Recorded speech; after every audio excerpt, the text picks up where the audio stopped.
All right, here we are. Another episode of Box Banter. What's up, Timmy? What's up? Blew me away there for a second. Thanks for coming along to join us. I was going to ask how you were, then immediately cut you off when you started to answer me.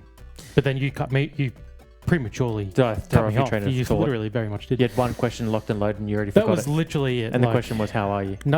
Well, yeah. And then you were going to say, "Oh," and I was going to say, "Yeah, that's enough." Okay. Moving forwards, but then you've completely thrown me off. Sorry, my bad. Today Continue. we are going to be talking about the Iceberg of Formula 1. Are we? Yeah. What's the iceberg? So, for you and anyone who may not know, traditionally you got your iceberg, and the tip of the iceberg is a very common phrase people use for, entry-level knowledge, things like that. And then when, of course, you get to the bottom of an iceberg, that shit's deep and buried. So, the tip of your iceberg... So do we need to know lots of stuff about icebergs? No, nothing at all about icebergs, actually. Okay, good. Yeah. Good, that's good. So you got the iceberg. It can be used in many different sports or, anything that has levels of knowledge. Okay, cool. Yeah. Just checking, because I'm a bit worried that my Formula One knowledge might rival my iceberg knowledge. Probably could. Yeah. I mean, you got what is the depth of your iceberg knowledge? The tip's pretty small. Yeah. Usually. Yeah. They're big. Tip. They're big. Yeah, they're white or blue. What kind of history? What's your biggest history in iceberg history? Biggest moment in iceberg history? You reckon? Probably the Titanic. Yeah, that's right. I thought that was. So that's what would you regard that as, like surface level? I'd say it's pretty surface level. Yeah, cool. As far as iceberg, if there was an iceberg, Titanic would definitely be on the tip. Yep, as it was. They can be found at the north and south. Of the Earth. So that's about it. There's about a dozen facts there. That's about what I'm expecting for Formula One. I did expect you to have less than that. Yep. So we'll range from tip of the iceberg, surface level knowledge that. Where do you think you sit? Hey? Where do you think you sit?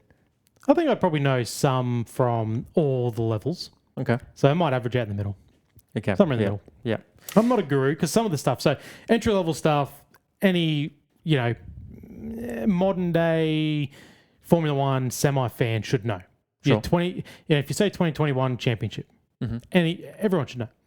You know what I mean? Sure. Yep. You should know what that curtails. 2007, final lap, Lewis Hamilton. Same thing. You should know what that means. And then you go to the bottom end where your grime is, your conspiracy theories, just all the bad stuff that, you really have to have supported the sport for a long time or get lost on Reddit at 1 a.m. Yep. And follow the rabbit trails. By the way, did you see that article that popped up about Michael Massey? Where I think it was something along the lines of Formula One basically let him off the hook kind of thing. They were like, look, given the circumstances and everything that was going on, he made the right call. So yes, right there. That should be somewhere in the iceberg. Just Michael Massey. Michael Massey. Yeah. Yep. Just that's all you need to know. And if you know what that means. Or even just something like Jonathan. Can you check your? No. Sorry. Yeah. Michael? Can you check your emails? Michael, Jonathan here. Yeah, exactly. I've sent you an email. So. Exactly right. So that's what we're going to do today. But we're not going to do what most people do because don't get me wrong, we haven't invented this prospect, this concept of the iceberg. We're absolutely ripping it off because we're lazy. We talked about this last week. Can you tell that we're struggling for content in this non-off period? So we're not going to sit here and mansplain every level and what everything on the iceberg is because, again, that requires effort and research. Yeah, we don't like doing that. No. Yeah. So what we're going to do is we're just going to see what we know on the most generic iceberg that you see across the internet. Should we start from the bottom or from the top? No. Start from the top because I think we'll start to lose people pretty quick the deeper we go. Yeah, safe call, yep. Okay, all right, well, I'll go through the iceberg and then chances are you're going to know a lot more than I am because I have a, memory of a peanut. Yeah. And I don't go back and rewatch F1 so races. That's the beauty of it. It's not necessarily about rewatching old races. Yeah, no, but maybe you've been preparing like it's an exam, like a final exam to get into this is my F1 moment. University. This is my moment. F1 University. So 1, 2, 3, 4. There's 5 levels. Okay. So level 1 would be the easiest. Level 5, I guess, would be the which is the tip. The tip. Yeah. Yep. Correct. Yeah. Yep. Just the tip. Just the tip Just stuff. the tip. And then level 5 is like the base of the shaft, essentially. The iceberg shaft. Yeah. So. Where all the pubes are, the grossness. Yeah. All right. So I'll kick it off with Belgium 2021. Okay. So that's a good one. So I dare say that is the wet race that was 2 laps or whatever it was, 2-3 laps, half points I awarded. believe it was only 1 lap. 1 lap? Yeah. Yeah. And that was, One I remember certified that. lap. I remember that. That was, We stayed up and watched that. that used all 4 hours of the red flag time, just hoping, we'll try again. We'll try again. And it's funny. I remember thinking, I'm staying up because the race that always pops into my mind is the 2011 Canadian Grand Prix, the marathon 6.5 hour race that Jenson Button won. After being He got penalised, went to the back. 4 times. Yeah, and it's just a yucky race. It was wet. And I didn't watch that race live. But, God, what a race it would have been to watch live, And you don't want to miss out on races like that. So that Belgian Grand Prix was definitely the last one we've had where it's like that. There could be, we've had a lot of wet races, but not to the point where you're hanging on hour after hour. Like, come on, I just want to see some racing. I don't want to miss what could be a huge moment. Well, it's one of those tracks that produce a lot of great moments, doesn't it? Because that weekend we had the Norris massive whack in Q3, huge, and then one of my personal favourite moments. Was it George podium? Verstappen won. I know Hamilton was on the podium. I can't think remember it was who a Russell podium. Yeah. And I think it was because Perez crashed on the outlap. And then they couldn't, he got towed back, got a tilt tray back, which means he's out of the race. And then even though they could fix the car because they had an abundance of red flag time, he wasn't allowed to re-enter the race. So he just literally gave up. That's right. Not a bunch of points, but half points for, third. And I'm pretty sure George Russell ended up on the podium out of all that. So it was his first podium. Right. But it was a nothing event. Even the concept of half points is kind of stupid. Also, I'm on my own today. In the beverage department. Well, you stopped bringing them. So why did you not grab my beer? What is wrong with you? You're the assistant here. Onesies, because you stopped bringing them. So every man for himself. I didn't even click that. Well, I didn't have one. What was I saying? Remind me. We're talking about Belgium 2021. I was hardly paying attention. Oh, okay. All right. Well, we can move on if you want. Crashgate. So this is a pretty famous one. Yeah. So you know this one? Yeah. Oh, I mean, I knew Belgium 2021. Okay. But No, obviously, I know Crashgate. We've talked about it multiple times. We have on the podcast. The old Flavio. The Lifetime band. Lifetime band. That wasn't actually Lifetime, I suppose. So. And again, this is one that, everyone should know because every year, Massa comes out with a new lawsuit. Can I sue Formula One yet? Yeah. Can I get the results, changed, altered? No, no, Felipe. You can't. Isn't it interesting? We can get into Crashgate if you want, but isn't it interesting how much time, money, and effort he's putting in to try and be awarded this championship? Yeah. And how many years has it been now? 20? It would have been like 2008. Okay, so we're getting close to 20 years. It's fascinating that he's going so hard because all I guess he wants is a trophy with his name on it and to be in the record books, right? Because why other reason would you be doing this? Exactly. And he's not giving up. And then you think about today's Formula One and you think about there's drivers on the grid who would not go to those lengths today to win a championship. Well, the best part is... You know what I mean? Yeah, for sure. He's so desperate to be crowned. Yeah. And every driver that's on the grid, their goal should be, I want to be the Formula One world champion. But he hasn't been on the grid in 8 years. No, which is funny. But he probably has more hunger than half the grid today. Yeah, I see your point. Yeah. I think what the best part is for me is... I don't know what happened to him in that race. I think that was maybe the race. No, I can't remember. I can't remember what happened to him. Something happened to him. Maybe he made his own mistake. Singapore? It was Singapore, yeah.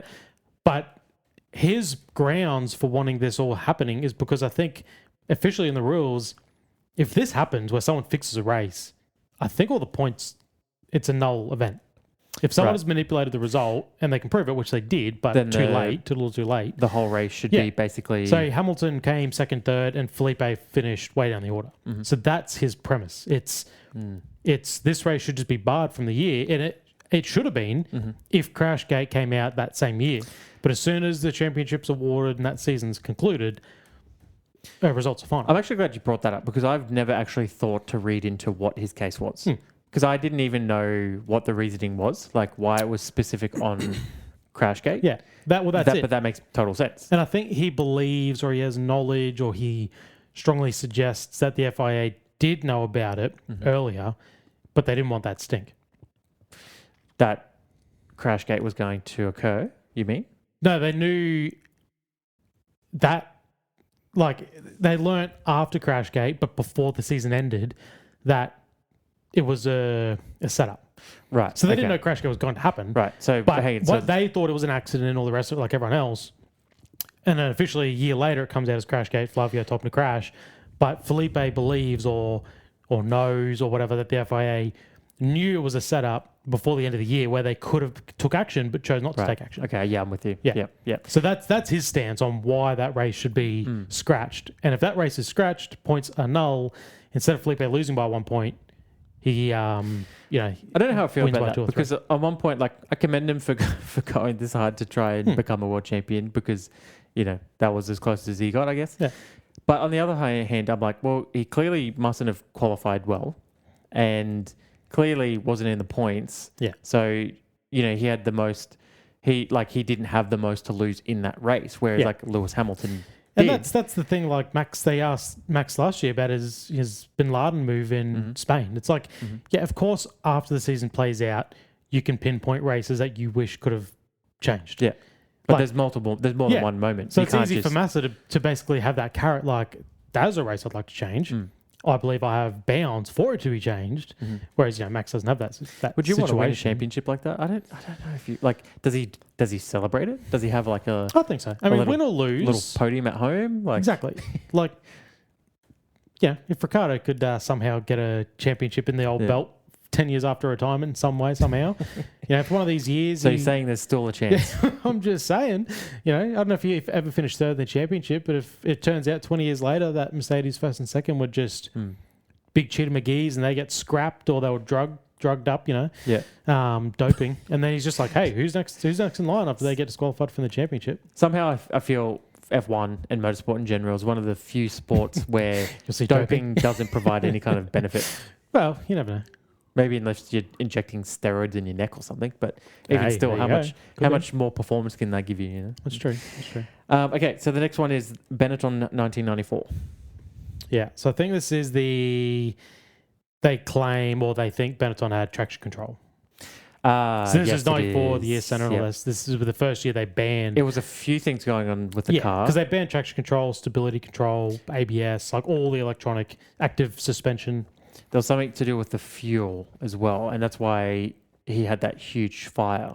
You know that famous photo where he's getting refueled? Yeah, I thought that was in Ferrari, that photo. I could be wrong. Oh, maybe He there's might two have had a few instances. fires. Yeah. He might have taken a little trick with him. So, we don't have fueling for a reason. I'm sure there was more than one It's fuel true. fire. So. You're right. You're correct. Yeah. But yeah, I think there was something to do with the fuel, Yeah. whether it was a gauge or flow or something. Yeah. But yeah, traction control's a big one, a hidden traction control Yeah, button. I think there was no doubt there was a couple of things. I mean, again, it's Flavio. Flavio's involved with that and Schumacher. So you already know. yeah, Something's going on. There's a couple of things. Something's But not yeah, I right. do remember there's a few things with that year. It probably was during our research when we did the 94 Adelaide Grand Prix. I remember reading a lot about Benetton and all the rest of it. And there's a few things. I know the F1 is pretty famous for, we'll call them loopholes. And then obviously some things can be exploited a lot further. And then that probably crosses over into cheating. Yeah. Right? It's funny to think, we just had a poker night the other night. And I couldn't imagine, cheating to win on something as, that has no effect on anything. It's just a bit of fun. You saying Formula One? No. Sorry. Okay. In a Right. poker match, I was right? going to say, that's... Right. Say there was actual money, $50 or whatever. Yeah. I never could see myself in a position where I'm like, if I I need have to cheat to get this. Yeah. Yeah. Imagine doing that in one of the most prestigious, most expensive, sports or entertainment categories in the Exactly world. right. Yeah. I kind of have to commend the cojones of him. Yeah. To be like, there is so many eyeballs on us. The chances of getting away with this is so super slim. Yeah. But hey, we're going for it.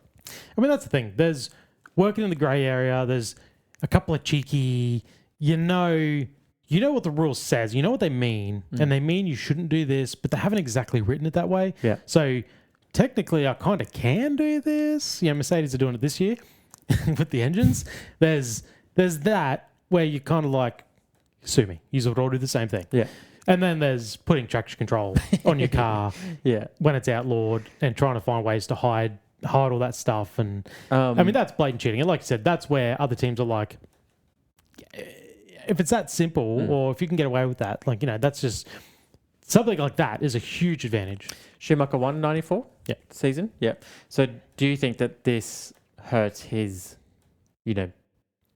career look overall? Like he's a 7-time world champion, right? Yeah. But then if one of those is like, there's a pretty good chance that he was cheating or had an unfair advantage over other drivers.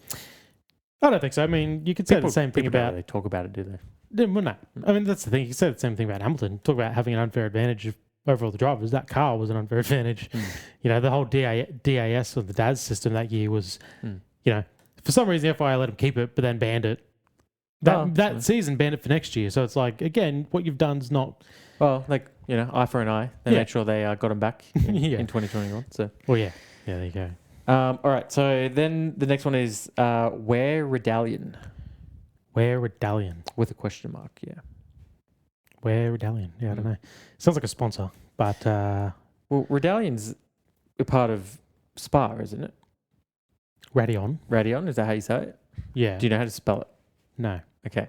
Okay. All right, then I'm going to assume that's how you spell Radion. Is it where as in like, where is it? Yeah. Oh, okay. Yeah, correct. Okay, gotcha. So did they do something with that section at some point? Change it, upgrade it? Guess that has something to do with Eau Rouge, because technically Eau Rouge, everyone kind of just says Eau Rouge is that whole sequence? First, second, third. So which part is that specifically? As in... Radion. Yeah. Yeah. So I'm looking at the word and I'm like, I don't see Radion in that word. Yeah. It's probably spelt wrong. Yeah. I think Eau Rouge is the entry, and then Radion is the exit. Right. As you crest the hill and head onto the straight. I could be completely wrong. So maybe they nerfed it a bit or something. Well, I think it's a case of everyone just calls the whole thing Eau Rouge. So Radion just doesn't get any exposure. When Brundle's mentioning it. Yeah, or just anyone in conversation, me and you, like that corner's Eau Rouge. Yeah. Even though technically Eau Rouge is only the first part, the dip in, and then as you swing around, but then you enter Radion to enter the straight. But yeah, that's what I mean. So when Brundle's like, Norris has crashed at Radion, everyone's just going... Yeah, exactly. Like that's, where the fuck is that? Yeah. That's Eau Rouge Pahal. All right. Indianapolis, 2005. This is the final surface level one. So. I think we might clear them all here. Do you know this one? This is the... Yes, I do, actually. This is the... Because we've spoken about this quite a few times, actually. We haven't covered it properly. Okay. This is the tyre Grand Prix where they were disqualified for using an unsafe tyre. Yeah. So there was only like 6 cars or something starting the Grand Prix. Yeah, effectively, yeah. So it was all the Michelin runners. I don't think they were disqualified. I think they elected not to run. Okay. Because they were exiting the Roval and entering the Indianapolis Oval, that banking and how much speed they were carrying to enter the banking. They were blowing left rears through practice, through quali. Yeah. And they were on the grid to start the race, and they did the formation lap. And then every Michelin tyre runner pulled into the pits, leaving... So it was like basically to get certified. No, they didn't. They got a DNS. They would have got a DNS. They didn't start the race. It was a ultra last minute. No, not doing it. Yeah, right. Because they that weekend they discussed putting a chicane in. The FIA, they actually put quite a few options together to run the race safely. I don't know who said no, but obviously that all the options just got no. And then all the Michelin runners made their own decision to be like, we're not doing it. So they must have agreed beforehand, right? But they must have spoke about it, yeah. Then just said, I guess to bring attention to it, let's all go out as if we're going to race the race, and then we'll all come in. And then that was literally why Formula 1 left America until 2012. Wow. Because, I mean, what stink? They had to refund all the tickets. Yep. And then, no one, that was literally the last year they were in the United States because of that event. And so they went back in 2012 to COTA. Yeah, geez, there you go. All right, cool. All right, so we're on to the next tier. Alonso 2015 test crash. Yeah, it's a good one. I vaguely remember, but I can't remember. Yes, this was the first year with McLaren, and it was at Spain. Yeah. Rounding the fast right-hand drive for the chicane. And he hit the wall. It was like footage or anything. But... Oh, this is the one where he lost memory for 24 hours or something. He woke up and he thought he was in hospital. Or he thought he was in a karting championship or something like that. How crazy is that? Yeah. So that was that one. That's wild. I wish there was footage of that. Just to see how violent the crash is? What angle did he hit? Yeah. Because you don't hear of, stock car drivers like NASCAR drivers, things like that. Even V8s occasionally, drivers might get concussed. But that's because you got roll bars. You got things to hit. You got your head, you got your hands, you got all this. But if the crash is hard enough, you got roll bars. You can hit your head on. Things you can really hit your head on. Like in a Formula One car, there's nothing to hit your head on. Like you don't really hear about Formula One drivers getting concussed or anything like that. Yeah, so unless what there was type like of a crash did he whiplash have? effect or something. But there shouldn't be because the Hans. Like that's I think it's like a NASCAR or something. You move and you're restricted, but then you get that kind of bounce back from the. They already had those in 2015, the Hans. Yeah, God, yeah. Okay, cool. Yeah, imagine going to like for his family and going to check up on him and him thinking he's like a teenager racing and karting. Like that would just be so bizarre. Yeah. So that's a weird one. maybe that's why he's still in the sport because he thinks he's actually like well, early 30s. I think that's a conspiracy that people have. Is it's exactly right. It's mumbled up with his brain and. Well, do you think that there's been any kind of personality shifts that you like can kind of pick from pre to post Alonso crash? Nothing overt. I'd say no. I think the Alonso you watch today still seems like the Alonso. Well, I think from you've 20 had years ago. 3 versions of Alonso. You've had like the cool, charismatic Alonso, and then Ferrari, he was angry Alonso. Yeah. And then now he's just like chill. He's not really that cool or charismatic. He's not really angry. Yeah. He's just happy to be there. Yeah. He's on his retirement. So maybe he tour. had another crash that did a personality reset. Yeah. But you think of Alonso, Renault Alonso, he's always wearing something gimmicky and he's dancing on the car. And mind you, he hasn't won a race in 15 years. So like he might still dance on a car if he could. Yeah. But, all that character that he showed. And he doesn't really do that anymore. But like I said, it's just probably the anger. He was just angry all the time at McLaren. I mean, so he should be. The car was shit. Can't blame GP2 him. engine. And, But it was just a lot of anger. All right, Spygate. Yeah. 07 Ferrari McLaren. Yeah. I think we Ron covered Dennis. this a little bit when we did 07. We did an 07 race. I can't remember We did which something one. in 07, yes. It might have been like Ferrari's Brazil. last championship it was. Ferrari's I think last. it was how Hamilton lost the championship in.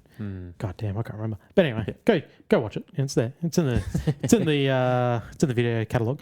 In the archive. But Spygate. Yeah, it was a Ferrari engineer that went to McLaren for 07, and then they brought documents or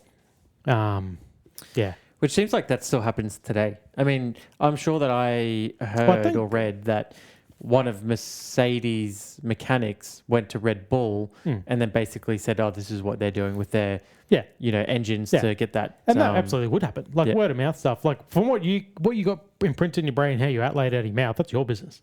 But actually supplying documents, that's diagraphs. I mean, that's that's IP. That's intellectual property of the team. You can't you can't be sharing that. There's the same thing happening in NASCAR at the moment. Big lawsuit is there really? for a driver that's engineer that's been accused of doing that. Right. So then I guess it's pretty a big matter at the moment. Proving it. Proving it. Yeah. All right. So Mercedes Singapore 2015. Yeah. So I've actually, funnily enough, because we were talking about doing conspiracy episodes, may or may not come, regardless. So I was watching some stuff, and I don't remember this one at all. So it's obviously Rosberg Hamilton era. Yeah. So something between them. Was basically, obviously, this is peak Mercedes dominance. No one can touch them. And then they went to Singapore and qualified 5th and 6th. Right. Out of nowhere. No explanation, no race pace. And I believe, what was it? It was big old conspiracy, like a very short-term one, because the next race they were just back to dominating. I believe the conspiracy was that Mercedes had been found out for something illegal in their engine, right, by the FIA, and the FIA kept it secret and just told them to remove it, and we'll go forth. And then we'll go forth in secrecy. That killed their advantage. Yeah, right. exactly. But then literally the next race, and as we know, 16, 17, 18, 19, 20, so they continued to dominate. So Singapore was somewhat of an anomaly. Yeah, they put it down to, I mean, we've seen this with Verstappen as well. Like it's, for some reason, it's a bit of a bogey track for dominant cars. But they put it down to struggling, like core temp, can't get the core temp of the tyre up, things like that. Okay. On that track. But yeah, it did make me think. I mean, we saw Verstappen equal the record for the most amount of races won consecutively at like 16 or something. And then it got to Singapore. And that was like the only race that, Sainz won it. That was the only non-Red Bull winning He still hasn't won race that that, year. hasn't he? Isn't that one I of don't the think few he, tracks that don't- he hasn't won it? That thinks, yeah. I think Yeah. that's it. I don't know where this ties in or if it comes up, but I guess I'll bring it up here. When I think about conspiracies and whatnot, do you remember the one with Hamilton swapping pit crews with Rosberg? Yeah, I remember Because something about I this. think he was like, well, I guess the thinking is that he was getting some sort of preferential treatment Yeah. or they're doing something different. Yeah. So he demanded swap pit crews and they never swapped back. They kept the same crews. And Hamilton has said, I'll explain why one day, but not whilst I'm in my career. Like it'll be in my book one day. Yeah. Okay. So I do look forward to I wonder how eventually finding out what the go was there. But I wonder how things have changed because I remember I watched like a thing on YouTube with Toto Wolff and a fan asked questions kind of thing, or most Googled things, and one of them was about does each driver have their own pit crew? And he said they don't. But I remember same with Red Bull back in the day, Vettel having a better crew than Webber, all this stuff. Yeah. So I wonder if that's just a little change they've made over the years quietly. So maybe instead like of they'll two have full teams, it's a yeah. combination. So maybe it was like 2 full pit crews. Yeah, that's what I'm saying. And I then think now it was it's just back you then. have your own engineer and Yeah. some of those behind the scenes Whereas personnel, now but just just one the- servicing crew. Yeah, now just the I guess it makes sense The guys twiddling because they're spanners. building the same cars, right? They're not Yeah. 2 different cars. yeah, and you so- shouldn't have favoritism in a team. Not that No. that is, but it's going to lend that way when you got one crew who only touches one car and the other crew only touches that car. It's going to lead to a bit of favoritism. All right. So we'll keep cracking on here. There is a lot to cover. So we'll, I'm sure that as we get deeper, there's going to be a lot of You're doing well skips. so far. So far, you've had a good. I'm surprised, to be honest. I mean, I thought I'd get stuck at surface level. assuming you're right. So, Well, the it's not gospel. FISA FOCA War. So FISA FOCA War. Ring any bells? Zero bells. No. Zero bells ringing. I've never heard those combinations of words. FICA before. and what? FICA and FOCA. FOCA. Yeah. No, can't even guess what that stands for. All right, cool. So we'll continue on. Tyrrell 1984. So that's a bit of an old. Yeah, I don't know what that would curtail. If there's one that really piques your interest, let me know. We can quickly do a quick Google. BAR Eau Rouge Flat Out. So BAR was Honda. Yeah. Yeah, again, don't know about that one. I'm guessing maybe they could be the only team that did it. because that's kind of common practice now in Well, now modern it's F1 with flat the stick, yeah. the downforce that they I mean, have. now this year it'll be, Lift and coast. yeah, it'll be revs dropping and oh god, that's going to be a tough track with these regs that straight. Yeah. And when we saw the run last year, Piastri got on Norris to win the race. You're not going to be getting that same business this year. Yeah, that's depressing. But not only that, you got the back straight as well. That has that. Yeah, the long sweeping left-hander. Yeah, and like they're going to just run out of juice. Very quickly. Yeah. So. And even the front straight's medium length. It's not short. Well, yeah. Let's try not to get too depressed this early. Yeah. So. Schumacher forced to retire. Now this would have to be Ferrari, right? This would have to be referencing his first retirement, not his second one. Yeah, I guess. But yeah, either way, I'm not sure. I'd feel like...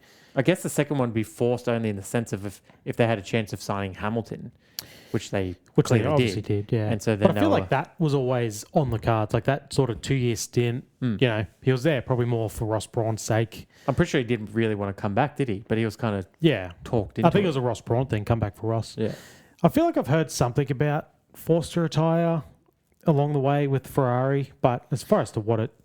I mean, it came as a surprise. I mean, you were going to do... Last year, we were going to do a retro race on his final win. Last win. And no one knew it was his final win, obviously, at the time. But he would already announce his retirement. But like he was still winning races that year and competing for the championship, and only a year after his last championship. So like, you don't need to be retiring at that point. No, it's interesting. Like, I guess I draw comparisons to Michael Jordan, where it's like you're in this 90s era of domination, and then you kind of end your career at your peak, and then they both went away for a couple of years, and then they came back, and then they were with like a lesser team. Wow. Michael Jordan's first retirement, he came back and did stellar. His first retirement, but I'm talking about when he then came back for the Wizards. Yeah, we don't. But it's interesting that they have that similar sort of trajectory there. But I guess it's fascinating back then, maybe you're considered old at that age. Well, that's the But thing. now yeah. modern athletes and the technology of cars and stuff is now allowing drivers to push a lot further in their career. I guess we're seeing with like LeBron in the basketball, even physically as well, that it's like, wow, that's such a short career and you went out on top too. So that's the thing. If he retired in, I want to say 06 was his first year of retirement. I mean, he only would have debuted in like 92, like full time, something like that. So that's only a 14-year career. Yeah. Like that's nothing. Yeah. Yeah, it's funny. I often think it's like he retired in 2012. His accident was at the end of 2013. Yeah, he didn't have a lot of time. He did not have a lot of time away. And yeah. to the fact that his accident is now 13 years ago. That's I, crazy. I think the same almost sort as of, long as his first career. Yeah, it's but like it's just crazy when you think. And I think the same thing with like Kobe. You know, when he died, it was only 4 years after his retirement. Yeah, but it's already been 6 years since his death. Yeah, wow. But you think that 4 years he was away, you know, like it was gone forever. Yeah, but he's already been passed for longer than his retirement, and of course he spent, you know, when he joined the league 17 years old. Like, it is a bit hard to get your head around. Yeah, you know, not to time, get to the way time moves. not to plunge the show into some existential crisis, but yeah, it is interesting because it feels like it only just happened yesterday, and it probably is because we've never seen him.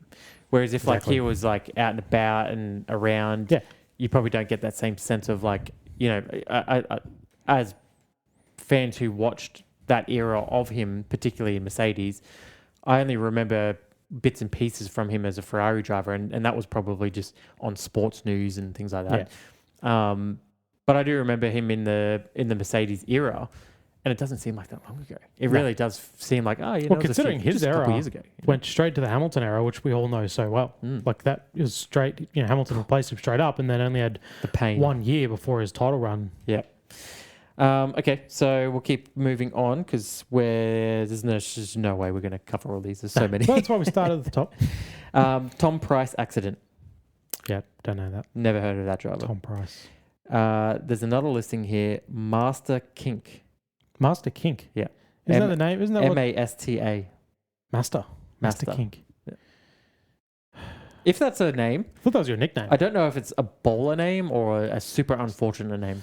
Tell you what, I'm going to give that a quick Google. Yeah. Ooh, okay. All right. Master Kink F1. Master Kink. Because I mean, the whole point of this Iceberg is if you know, you know.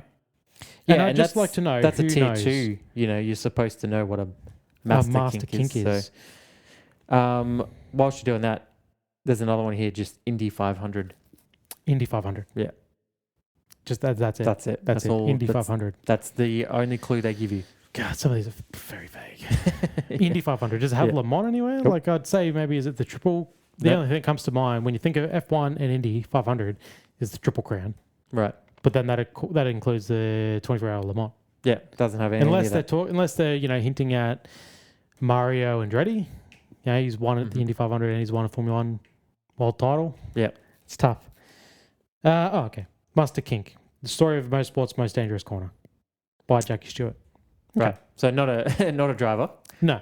Master Kink was a notoriously dangerous high-speed left-hand corner on the old 14.9 kilometre Spa street circuit, used until 1970. So Jackie Stewart labelled a corner Master Kink. I mean, that is that on a track that is no longer, or a part of a track that is no longer used today. I mean, that's pretty niche. That needs to be 50 deeper. 50 years. Yeah, that needs to be with the pubes. Yeah. The last one in here is the Heinz Harold Franzen was working for tomato ketchup. Yeah, I tell you, that just makes sense to me. Because his name's Heinz. Yeah. I mean, you could probably pluck any German off the planet and find out that's the case. But all right, tier 3. So this is like mid-level, I guess. This is where I thought I'd probably wash out. Yeah. All right. Senna voted De Angelis out of Lotus. Voted. You're a big Senna guy. I mean, you're wearing his hat. So which no one's commented on, by the way. Oh, no one's commented on my hat. You dirty sons of bitches. You disrespectful. I was so excited. I got this during our off season, and I was like, "That's a non-disclosure." Okay. I signed an NDA. Yeah. Okay. Yeah. You cannot be disclosed. Wait, is the wife potentially watching or listening to this episode? Yeah, exactly. Yeah. Fair. Good idea. Good idea. Yeah. Smart man. Yeah. No. That. I'm not sure. Not sure about that one. That's. I mean, Senna's only one man, so it must have been a very short vote. One of two. Maybe him and the other driver. Yeah. I vote you out. Yeah, Well, I vote exactly. I'm in. Yeah, that's a strange one. Ferrari sabotaged Kimi. So this is a little bit more recent. Well, yeah. Again, I haven't heard anything about that. You'd have to assume that's when he was. I mean, he won the title, so not a whole lot of sabotage there. No, so you'd have to assume it was maybe the year beforehand. Maybe. He must have had a lot of DNFs. He had the year after. I think 07 was his first year. Yeah, because he replaced the great Michael Schumacher. Oh, wait. He wasn't even in it. I mean, maybe that's what they're talking about because Massa went on. That was the year Massa nearly won it by a point and all that. So unless there's something there, because besides that, when he came back and he was with Seb, I think, yeah. Seb was just destroying him. There's someone at home right now just yelling at the TV what it is. Exactly. Or in their car, We know what it is. Yeah. Now, let us know in the comments. Well, yeah, type it out. Let us know. That one, that's got me. Because I'm not going to Google. Bit of Kimi after sabotage. This, you know. Yeah. So. No. I mean, we did the 2018 US Grand Prix in a retro race. That was the only... was it the only race he won with Ferrari in a second stint? I think maybe. 2018. Yeah.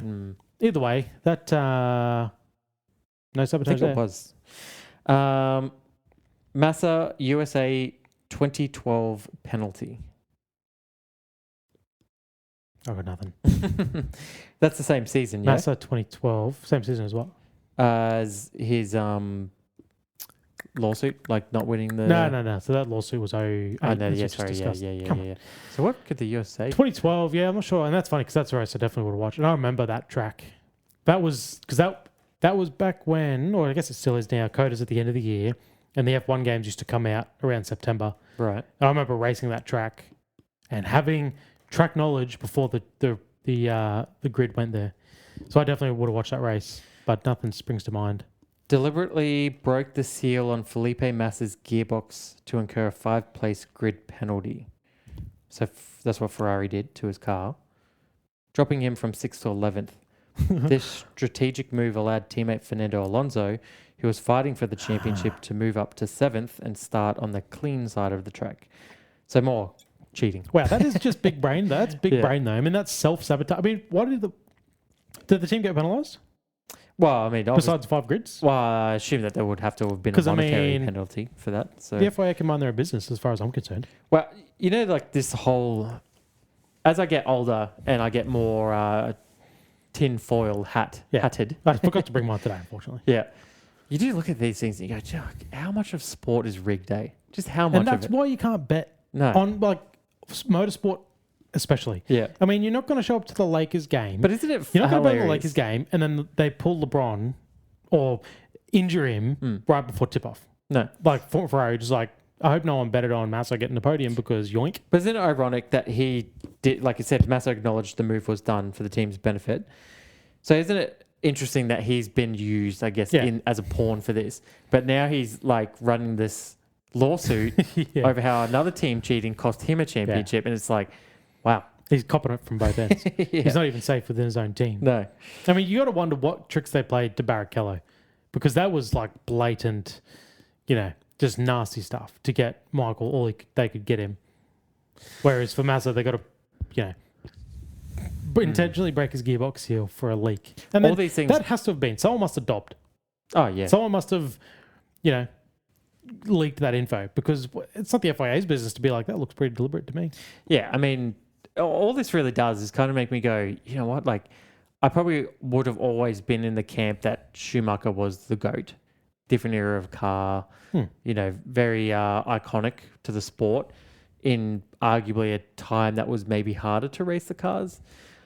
But now I lean much heavier to the Lewis Hamilton side of things, where I'm like, no, I think you don't hear as much scandal and hear as much like blatant cheating and tampering and stuff, and like, Lewis probably never really had a teammate that just bowed down to his every need. I mean, what was Bottas Max's... is as close as it got. Yeah, and even then, it wasn't to the degree of, like you said, Barrichello or Massa. So, I mean, what was Max's penalty for just touching the rear wing of that Mercedes that year? Yeah. Like, yeah. As far as tampering and cheating goes. 50K or something. Yeah, all he did was, and you would have heard recently that was intentional. They were just trying to rattle the cage of Mercedes. Yeah. To be like, what are they up to? What are they doing? Yeah. Just get them unfocused. I mean, they couldn't get Perez to do it. Why'd they have to get Max to do it? And Perez probably couldn't afford it. That's true. 2010 teams. 2010 teams. That's all it says. 2010 teams. That's tough. I have no idea. I mean, we watched the Braun documentary. I believe you watched it last year, the year before. Mm-hmm. That was 09. And I know the teams were all barracking to leave and start their own. Good doco, by the way, if you haven't seen it. Great doco. One of many great docos. As long as it's not DTS, really. They're all pretty good. And yeah, all the teams are barracking and they're actually like, and you watch it and they're very close to actually leaving Formula One and starting their own racing league. So I'm guessing 2010 might have been the resolution of that, how they all came to head to maintain Formula One. Or yeah, it was they were looking to start it all in 2010. Yeah. But all the groundwork was That's done the thing I can think of. 09. So yeah, nothing stands out.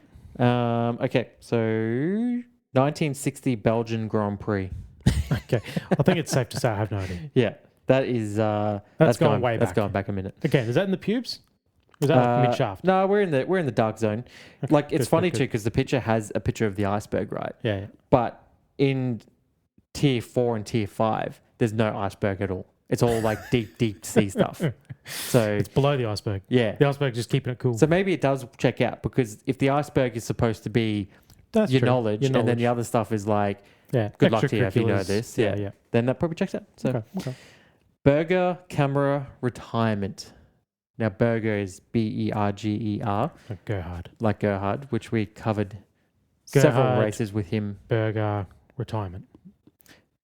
Burger camera retirement. Camera retirement. Yeah. Christ, man. This might be F1 getting up to the old tricks of we need to hide something, cut the feed, don't show it. Yeah. You know, because they still do that today. They definitely do that with the lifting coast. Do you want me to? Blind your eyes, yeah. Do you want me to Google that one? Look it up. And again, we're not trying to mansplain things. I'm just very curious. Okay, so Did he crash into a camera?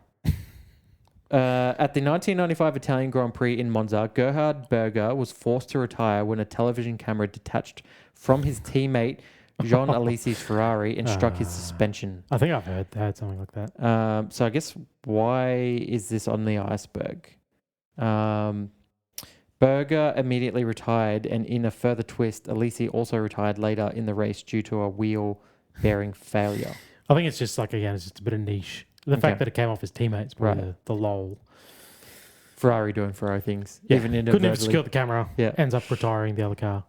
That's funny. In Italy as well. All places. Yep. Bit of self-sabotage. So they've got the Eau Rouge chicane listed here. Now, again, that's extremely vague, and we've already kind of covered that. Yeah. So I I don't know what unless it could be. that's, because they reshaped it last couple of years. Mm. And I think technically they've taken some of the... Or is this like, if you're a lower level iceberg fan, you should know what the Eau Rouge chicane is. But like surface level viewers don't know what Eau Rouge is. No, I disagree. I think Okay. if you were to name the top 10 corners in Formula One, the top 5, Eau Rouge is there. Mm-hmm. You've probably got the Lesmos, Eau Rouge.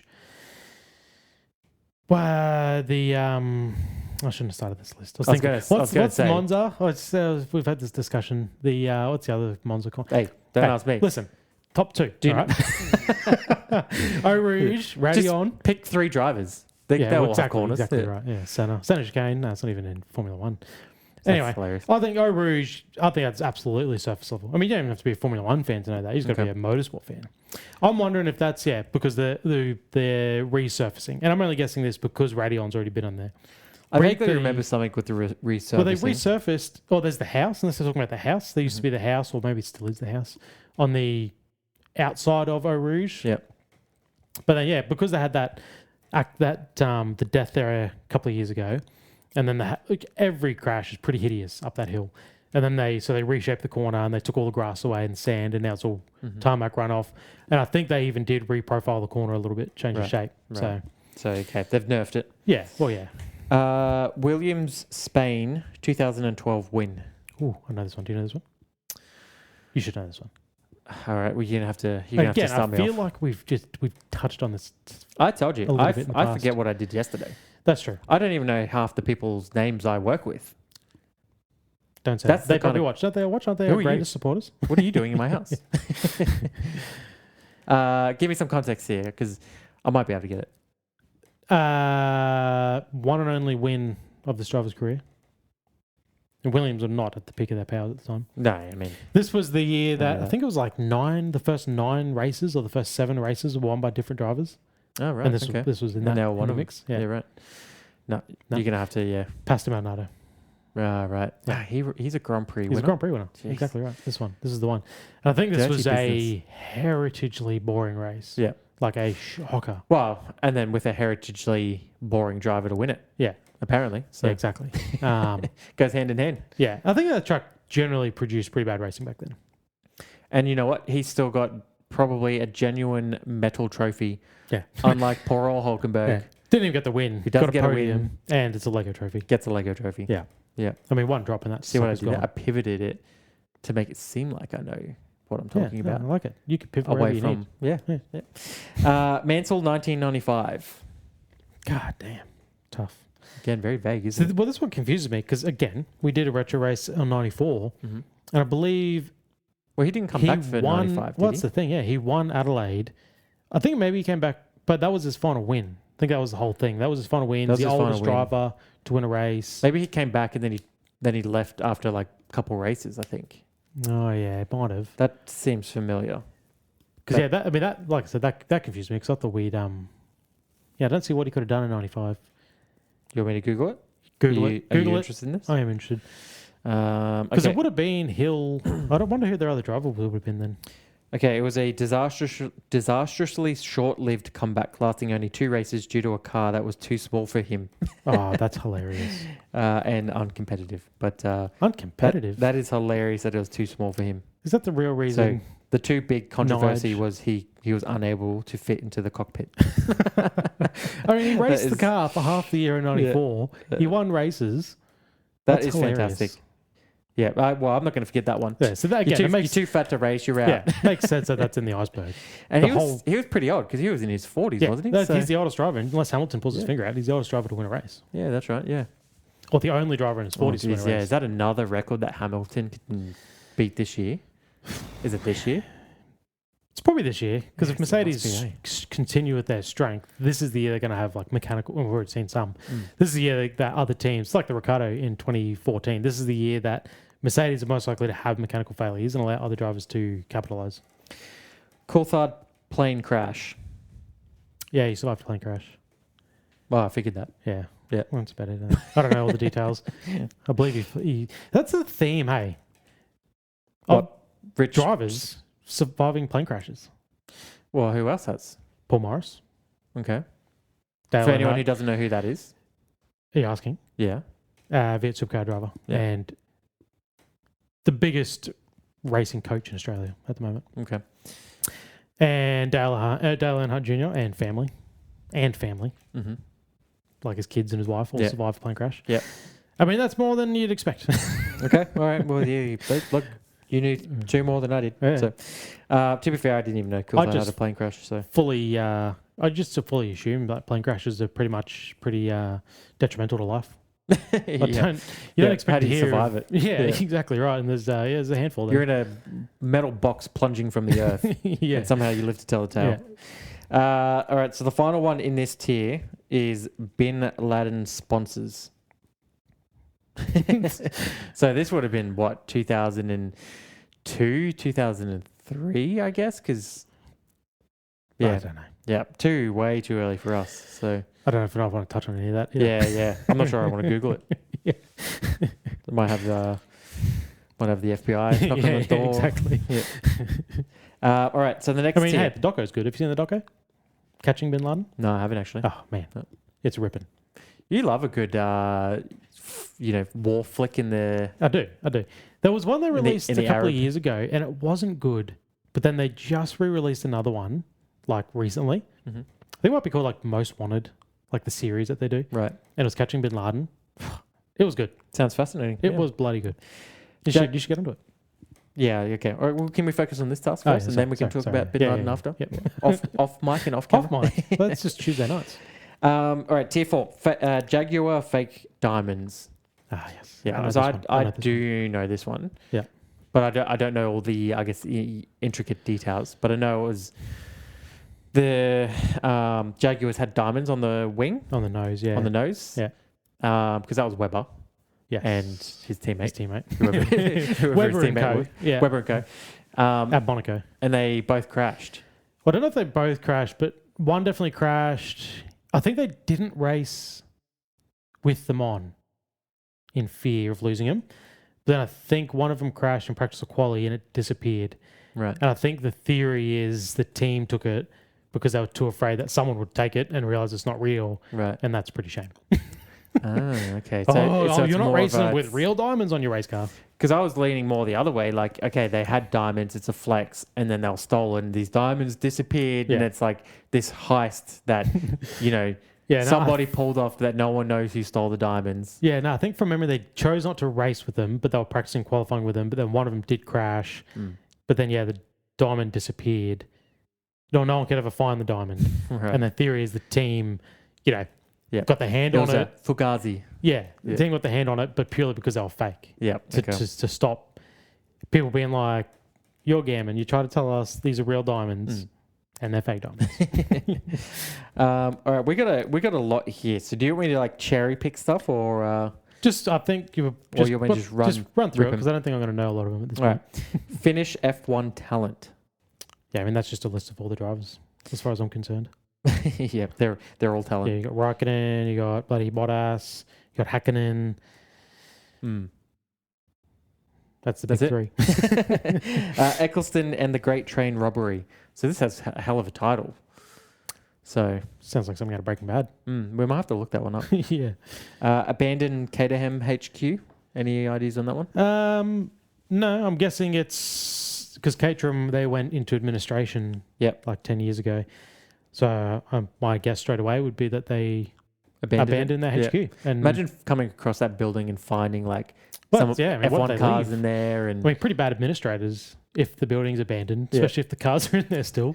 Well, I don't think they did the most for the team. if these people went broke and owe money, Well, that's what I mean. they You'd probably sell just- the assets in the building. And well, they probably just dipped, got the hell out of there, and but they went wipe to their hands of it. administration. I mean, hey, I'm not an accountant by any means, but aren't they responsible for making the money back?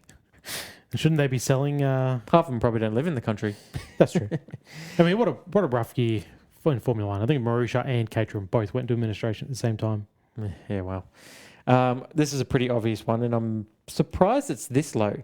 Williams deleted Senna crash footage. Yeah, so I've not heard anything like this, but that just sounds like a classic juicy conspiracy.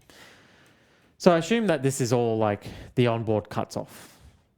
But that's very normal for crashes. It's Yeah. like, I don't know if the cameras are built in to like stop at high Gs so you don't have the footage, or because even modern cameras now, as soon as you roll, as soon as you hit a wall, the camera cuts. Well, we didn't see anything with the Behrman crash. Yeah, but like that that's cut? across all sport codes. Like I don't think that's manual. I think either the cameras can't stand the G-force or there's something in them that cuts them at a G-load. Unless it was to do with the court case afterwards. Yeah. And then, I mean, we lost the footage. Sorry. I guess, I mean, you talked about they altered the steering shaft and cut and maneuvered and rewelded and it wasn't proper. And then they believe that may be where the failure was. And so who knows? But I guess if there's no footage showing the entry to the corner and what may show a break, it'd be in the benefit of Williams for that footage to disappear. Yeah, so you don't see a clear snap on the steering, I guess. Yep. Lion Grand Prix 12-wheeler. That's beyond me. That's just a bunch of words. Yeah. 12-wheeler. I mean, I've heard of the Tyrrell, the 6-wheeler, whatever it is. Yep. 1958 Cuban Grand Prix. Any ideas? Pass me on that one. Yeah. Tom Cruise talent. Tom Cruise. Okay, so I don't know how this relates to Formula One myself, but have you ever watched? Oh, I guess we have spoken about this. Have you ever watched Days of Thunder? Not for a long, long, long time. Yeah, so he raced those cars himself. Okay, I mean, none of you're this on should the right- surprise anybody. You're on the right track. And then obviously all the stuff on Top Gear, like So Tom Cruise demonstrated impressive natural racing talent during a 2011 Red Bull Racing F1 test drive, reaching speeds of 181 miles per hour, just 4 I could do that. miles per hour slower than David Coulthard. Is that an average or is that on a straight? Because, like, come on. 184 miles per hour. Well, it was on a Willows Springs, so I imagine that's probably like the top speed that David Coulthard could hit. I mean, come on. Do you know Willow Springs? No. But I feel like you go on a straight line. I mean, That's 291 kilometers an hour. Yeah. I mean, the dude hangs off aeroplanes. Like, are we surprised? So you're not impressed by that? No, I'm not impressed by someone hitting a top speed. Okay. Yeah, fair enough. I feel like I might pee myself, but I could probably do that too. Yeah. Well, you just piece off for no reason anyway. Exactly. So, it doesn't take much. You're right. Arrows crash, Belgium, 1981. What is it? Arrows crash. No. Sebring, 1959 qualifying. No. I probably said that wrong too. That's probably a weird. Sebring? Yeah. Sebring's right. Oh, okay. Oh, good. No. No. Okay, no. so wait. But you just stick to the 50s, 60s, you know, like black and white. Yeah. No. Black and white and the weird looking cars where the engines are in the front. All right. Your last tier. So we'll go through these. See, you're gonna know a few of these. I know that's for sure. So I reckon I'm really on average towards the middle here. Okay. I'll take that. James Courtney crash. Oh yes, I know that one. James Courtney, Australian Viet supercar driver nowadays. Mm-hmm. Does he still race or he's out? He retired at the end of last year. He's a co-driver now. Okay. He's on the coverage. Endurances. Yeah, he's on the coverage now. He's part of the TV squad. Shout out James Courtney. He tested a Jaguar F1 car and had a doozy of a crash, which pretty much ended his open wheeler career. I do remember that. Yeah. Like he was the next up and comer. He was, I guess, around the same time as Webber, or maybe just like a fraction after. But like he would have been there with Webber. Mm-hmm. You know, he was the next up and comer. Won world karting championships, like won everything, getting to that point. Yeah. And that one crash, which I don't think it was his fault. I think a wheel failed or a piece of suspension failed, right, and pitched him. But that was it. Yeah. Wow. Yeah. Just so. I mean, it was a bone rattler. That was a good one. Yeah. Okay. I might have to rewatch the footage of that one. If there is footage, it was a test, obviously. Yeah. Okay. Not sure if there's footage. I feel like I've seen footage, but I think I'm also confusing myself with the Webber Jaguar crash, which was also a doozy. A bone rattler. Yeah. He's had a few shocking crashes, hasn't he? Scott Speed threat. I feel like we did cover this last year because we did a couple races with Scott Speed. I recently listened to a podcast that he was on, like literally 2 weeks ago. Yeah. And he talked about his time with Toro Rosso. Oh, yeah. This was in the news just recently because of that interview. Yeah. He said that Helmut Marko threatened him to end his Formula One career during his time with Toro Rosso. Yeah. Yeah, I do remember that. Because that's why it's ringing bells. Because it was, Yeah, it was on the pod. I can't remember what it was, though. But yeah, he was... his and they career replaced him with early, Seb. So yeah. And he said he was happy. Like, he just knew, like, he didn't have it he wanted anyway to get out for of there. Formula One. Yeah. And the team, he said it was like his last race. His last race he ended up having was a wet race, and him and his teammate qualified really well. Like, the cars were jets in the rain. And they were racing well, and then the team stuffed up the stop, had the wrong tyres out or something like that. Right. And then... So he plummeted. So he was running well, wrong tyres, went to the back of the field, and then I think he was immediately spun off. Oh, yeah, no. Yeah. Oh, that's what it was. I know what it was. I remember now. Nürburgring. Yeah. But that's what it was. It was wet race. Him and his teammate qualified really well, raced really well, wrong tyres, wrong car's tyres or something like that. Yeah. So the whole delay in the pit lane, came out, did a lap, and then immediately at turn one, you would have seen the footage of this, 6-7 cars, including Hamilton, everyone missed and aquaplaned and crashed. Basically, and he came back back in for it. Yeah, he came back in the lane. And he's like, what was that? And blame. He goes, did you not see Hamilton and all these guys and Schumacher in the kitty as well? Like it wasn't just me. And then he threatened him, and then that's when he walked away. That's right. Yeah, it's interesting that all just resurfaced again recently. Literally. So, it's like 3 weeks ago. It's a brand new episode on the Dale Earnhardt Jr. podcast. Yeah, there you go. Yeah, you're a big fan. You got some huge mega hours on that one. Well, he releases 3 episodes a week. We should give our podcast that kind of attention. Yeah. So we just don't have that great accent, Okay. I'm starting to really worry about you, okay? This is concerning. But he releases 3 episodes a week. I mean, geez, busy boy. Oh, wow, okay. I don't want to work that hard. Jeez. No. Belgian bomb threat. Sounds like something that'd be very recent. But no, You reckon? but no, I got no Nothing idea. to do with the With what's going on over the there? Bin Laden stuff. Yeah, I doubt it. Surely No. not. Belgium. Yeah, I'll do a quick Google because this seems like we probably should know it. Belgian bomb threat. So it looks like it was in 2022. Oh, jeez. I was just kidding when I said recent. Yeah, yep. A letter was sent, basically threatening, I guess, terrorists threatening to blow it up unless Bernie Ecclestone gave them 10 million What? Belgian francs. These people not know Bernie Ecclestone had nothing to do with the sport in 2022. Well, He's probably like, terrorists generally aren't the Who? smartest people. yeah. So He probably didn't even pass that letter on. He's Yeah. like, Bernie who? No, thank you.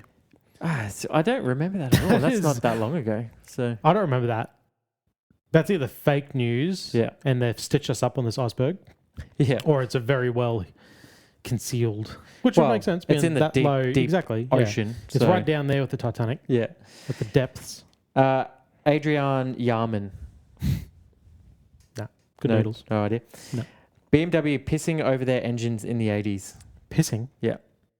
Like urinating. Yeah, yeah. I Over actually their know engines. this one. Do you? Yeah, yeah. Fantastic. I've read this one before. Oh, that's so good. All right, educate me. It was the title basically says it. Yeah, piss on. The mechanics were pissing on their engines because apparently it was giving it more performance. Like the way I guess the urine was like, reacting to the engines, it was like creating more horsepower.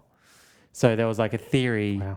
that, or I guess people saw or The thought, 80s were a different time. yeah, that the mechanics were peeing on Oh, the engines man. to just extract more performance Do from you it. reckon that's illegal? Do you reckon that's outlawed? It should be if it's not. Well, Imagine- I mean, there's a lot of Imagine cameras you around. finally made it to the F1 as a mechanic and you've got your boss going, no one use the toilets. I mean, Make sure you pick a piston, like, hear me whip out. it out. Ted's notebook, walking around. They go down to like Williams, who's struggling. Every mechanic's got their wang out, Yeah. making Just- a soggy sayo out of that Williams. I mean, Yeah. what TV that is. I hope that's literally, when I watch Ted's Notebook, that's literally what I hope to see. Yeah. Well, that's what I will hope to see from now on at least. So, Caught with your pants down. I don't know. The 80s are a different time. You almost can believe it. We watched a few races. All the mechanics are shirtless. They got the tidy whities on. I mean, if any scientists or like engineers are listening, just let us know if there is any potential behind that. All right. Ferrari nearly left F1 for IndyCar. Yeah, I don't know. I mean, it sounds like there could be some truth to that, and that's probably Yeah. partially why they have the legacy payment. True. So I'm surprised they actually aren't really a part of IndyCar. well, Something in they their do one wheelhouse. thing and they don't do it well. So why would they want to do two things and That's very true. be more miserable, right? That's true. Yeah. It's probably a good call on their part, yeah. and- You're 100% correct. and they're being well compensated for their That's true. Their lack of efforts effort. here. So- Yeah, exactly. Soviet Union GP. No. Well, it's not the Russian GP; it's the Soviet Union. So you have to assume that this It's is old. like 80s, 90s type stuff. So Alonso doesn't age. That's a pretty That's known just one. factual. Yeah. Graham Hill 1 minute penalty. Graham Hill. Mm-hmm. Didn't even Daddy know they handed Or penalties. Grandpa Hill. yeah. Didn't even know they handed penalties handed penalties out back then. Nope. 1 minute. So yeah, not getting too many in this last tier. Hey. The final one. Sutil-Hamilton relationship. Ring any bells for you? I mean, last week we spent, we got some intel from some listeners that we spent a bit too much time on gay relationships. Oh, did we? Yeah. Oh, I didn't see that. It was out here at the poker table. The other night. Right, okay, right. He's right, up. so internal. Yeah. Yeah, okay. He's yeah. up on the. So I won't touch on Hamilton and Sutil. Oh, look at you. Look at you bowing to certain people. Hey, no one's listening at this point anyway. So I'm glad you have great faith in our content here. we started strong May for a I reason. remind you, this was your idea. Well, that's because did I not ring you like an hour before we meant to go? And so you said, "Are you ready?" Yeah. And you said, Well, I was wanting to call in sick, to be honest. I was like, like "Your we could commitment take a week levels." off. We could take a week off. There's not a lot going on right now. There's no real news. YouTube, don't listen. Don't listen, YouTube. That was never happening. No. And then when you called me and then you're like, I've got a great idea. I was like, I'm in. Yeah. Hit me. Yeah. Hit me with it. Well, that's how it went. So- I called you and I said, how'd you go? Have you got your list together? And you're like, sure. And I was like, have you got like some? And you're like, sure. And I was like, all right, cool. Because me neither. So how about we do this? And here we are. What a great episode. Well, the conspiracy things I do like. I think that it gives you a little bit of F1 history. The problem is I just love to talk out of my own ass. Well, And I just... that's true. Yeah. I mean, you got like your... And that's why me and the other 80 people are here. Yeah, exactly. I don't want... Yeah, the conspiracy, they're fun. And don't get me wrong, I can absolutely get around it. But to speak confidently on the matter, that's a lot of research because I can't think of any off the top of my head. Besides your very obvious ones, we spoke about Russell at Qatar, or whatever it was, a couple of years ago. Absolutely, Mercedes did not let him win that race. So it's McLaren last year. That whole thing was a goddamn conspiracy.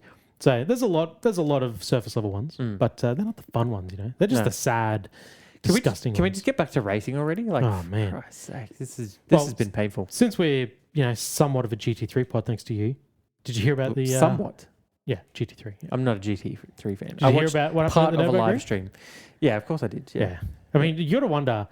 A lot of drivers have in their contracts that they're not to do other stuff. Mm-hmm. You got to wonder if that is a bit of a wake up call to Max and or the team. Yes and no. Like, I think it's not a great image for anyone when obviously you hear that. And, like, that sucks. No one wants to see that. But the dude was, like, 60. Yeah, 60. So then you think, like, why is there a 60-year-old... I told you it's old man racing. Old man. No, I know that. Okay. Why is there a 60-year-old dude racing on the Nürburgring and a Formula One world champion on the same track at the same time? Yeah, it's true. Like, competing. It's just, it doesn't compute. But again, does Red Bull go, or Max's wife? I mean, you can't disregard that because the Formula is just as dangerous, I guess. But I was going to say, if you're saying like that's too dangerous. The Red Bull, exactly. Like Red Bull have a very good reason to try to keep Max alive. Like, do they go, do they? Is there anyone left at Red Bull who cares about Max? That's true. I mean, his dad's there. Do they just go like, motor racing is dangerous. And if you're, every time you go on the track, no, because that'd be the pot calling the kettle black. F1 can't, F1 personnel can't go to Max. You can't race GT3. It's too dangerous. Because then you'd be like, well, by that standard, yeah, I guess I'm going to leave F1 too. We pay you a lot of money to risk your life for us. Yeah. You're not going to go risk your life for your own little team on the Nürburgring. I don't know. I mean, like I said, there's a lot of teams that will not let their drivers do extracurricular activities, not even just other motor racing, but just other it makes intense sense. sports. But Max is different, and he always has been different. And like, the race isn't until mid-year. It's like June, I think, because that was just qualifying this weekend for the 24-hour. We'll never understand what happens at that track. Why are they qualifying now for a race in June? But my point being, if that clashes with an F1 weekend, are we actually going to see Max Verstappen ask for a weekend of leave from his job? I think so. To do this? I think he is. Yeah. Fernando it seems did like, I mean, I've heard that Red Bull have a contingency plan put in place for if Max leaves mid-year. Yeah. And so then there's like, yeah. So, and then there's like, okay, so maybe that is like a race weekend to go and do this other stuff. I guess at this point, you don't know what's going to happen with the calendar. I mean, to drop 2, and I've heard that there's potential one might get dropped at the Abu Dhabi slot, and the Abu Dhabi slot gets moved back a week. So then you have a quadruple header, which would be like just shit because they're all shit tracks. But oh man, I don't want to work that week. That month. Yeah, exactly. But you just gotta. I think he would because he's not fighting for anything this year. That's pretty obvious. It's a bit of a write-off year, and there's precedence. We've seen Alonso did it. He took Monaco off to go race the Indy 500. Maybe that's do. what the Indy 500 thing was. I mean, the only difference was, that's true. The only difference was he raced for McLaren still. He raced for McLaren in Indy instead of McLaren in Formula One. It's a bit hard for Max to be like... He's always Red Bull sponsored, so that Red Bull melody still carries That's true. Well, absolutely. I think he'd be... I mean, at this point, the sport is just trying to keep Max happy, let alone the team. I don't know. They probably moved the Formula One weekend. I think it's the opposite because I don't remember a time... Like, yes, every time we have new regulations, the sport is in a bit of a weird spot. But I've never heard so much discourse against a set of regulations. Yeah. And for so long. You click on any post and it's just people shitting all over the sport. Yeah. And then, but for some reason, F1's trying to villainize Max. You've got now every ex-F1 driver you've not heard of in 5 to 10 years coming out and calling out Max. Yeah. The media is against him. They always have been. And you think, but he's not the only one who's No, but he's got the speaking out about it. loudest, He's got the loudest voice, of course. But he's not the only one. And I just think all they're doing is daring him to quit. They're literally daring him. And if you back him into a corner, I think he will. Like, what has he got to lose, honestly? Exactly right. I mean, if he's not enjoying the sport, he's not enjoying the sport. And then you're calling him a dickhead at the same time. He's going to go, well, see ya. Yeah. See how good your sport is without me in it. Yeah, it makes me laugh. It makes me laugh so hard. So I was on Facebook the other day, or TikTok or something, and truck racing come across my feed. And I always forget truck I racing. already know where this is going. I always forget truck racing's a thing. Yeah. And it just catches me because I'm like, this is just nuts. I mean, these are these are trucks. These are bloody Kenworths and Max racing around. And I'm like, and they race around this was at Brands Hatch. I don't know if you're familiar with that track. No. Small track that, is a FIA grade track in Europe. Right. Trucks racing on it. Like, my mind goes to fan base. I mean, the fan base, the trucks are covered in stickers. I'm like, what kind of sport is this? And I look in the comments.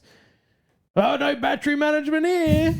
It just makes me laugh. It doesn't matter what you're watching. Everyone relates it back to Formula One and just taking the piss out of it. They're like, forget battery power. Come see diesel power. Come watch these diesel death traps. Yeah. I mean, I don't know where the spectator's meant to sit. I just can't imagine the debris fencing and the concrete barriers are keeping these things at bay if they really get going. Yeah. Like, it's astounding to watch.